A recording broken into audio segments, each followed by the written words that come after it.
Pria ini jelas sangat kuat, tetapi ia menolak bertarung, sampai ibunya mengeluarkan bunga kesayangannya untuk mengancamnya. Barulah, ia tidak punya pilihan selain masuk ke arena pertarungan.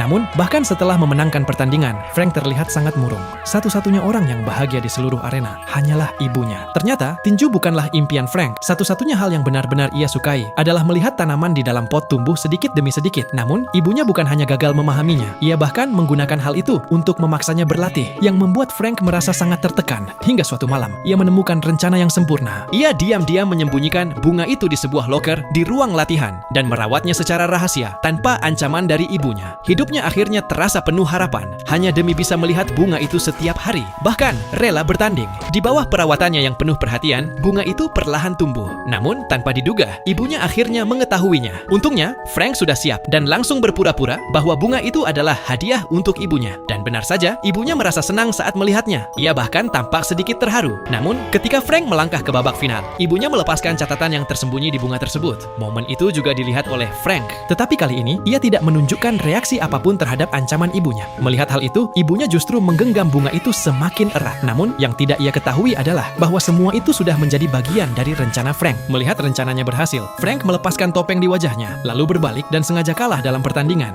Di wajahnya, muncul senyum yang belum pernah terlihat sebelumnya. Ia menukar satu kekalahan dengan kendali atas hidupnya sendiri. Cinta bukanlah tentang mengendalikan. Cinta adalah membiarkannya menjadi dirinya yang sebenarnya. Menurutmu, apakah keputusan Frank untuk sengaja kalah adalah pilihan yang tepat? Tulis pendapatmu di kolom komentar.